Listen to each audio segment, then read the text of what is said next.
Alors Juliette, tu es la chef du restaurant 52, rue du Faubourg Saint-Denis à Paris dans le 10e, un restaurant que j'adore pour ses assiettes très graphiques, comme on peut le voir ici, c'est magnifique.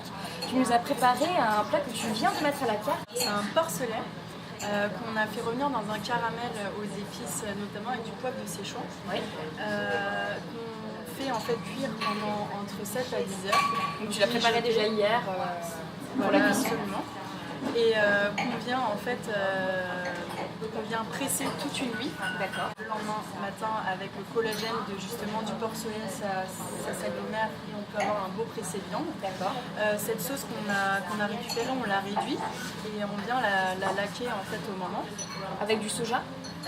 Non, le soja vient en fait quand on déglace le chou keg. D'accord. Donc on vient les faire poêler une minute et on déglace avec un petit peu de gingembre et sauce soja.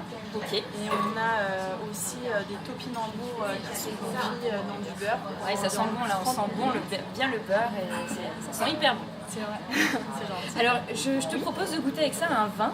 C'est un Kéran blanc, donc ça vient du sud de la vallée du Rhône. 80% de cépage grenache avec 20% de clairette. Je te laisse goûter. Tu vois, c'est déjà une robe déjà jaune or. Je me suis dit qu'avec ce plat, ça appelait le vin blanc pour son côté un peu sucré-salé. Les agrumes que tu as mis dans ce plat et avec sa texture un peu fondante, j'imagine, ça va être assez sympa. Donc c'est vrai que tu vois, on a une explosion aromatique, on sent vraiment les fruits du sud dans ce vin.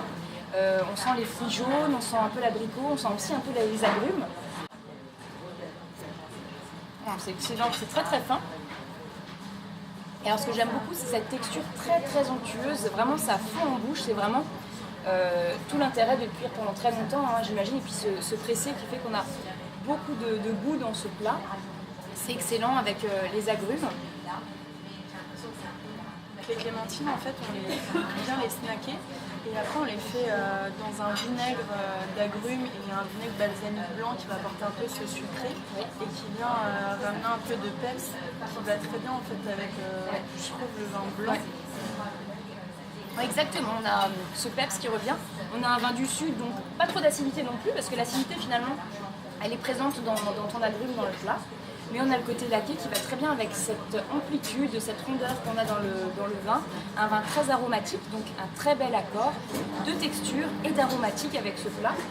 Eh bien écoute, il n'y a plus qu'à le déguster ensemble. Merci beaucoup Juliette.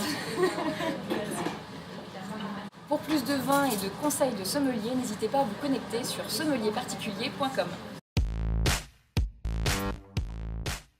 Vous connaissez certainement les appellations comme Châteauneuf-du-Pape, Kéran, Vaqueras, qui sont des appellations qu'on connaît majoritairement en rouge. Et pour cause, c'est la plupart de la production pour cette couleur.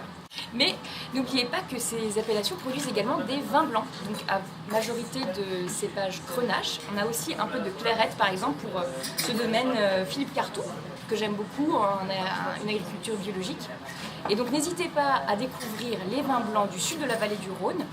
On a de très très belles découvertes à faire avec des vins pleins de fruits. On a vraiment des notes d'abricot, des notes de fleurs, des notes d'agrumes et des bouches assez volumineuses. Des superbes vins à associer avec des viandes blanches par exemple. Des vins à consommer en général entre 3 et 5 ans pour apprécier leur fraîcheur et leur côté très aromatique, spontané.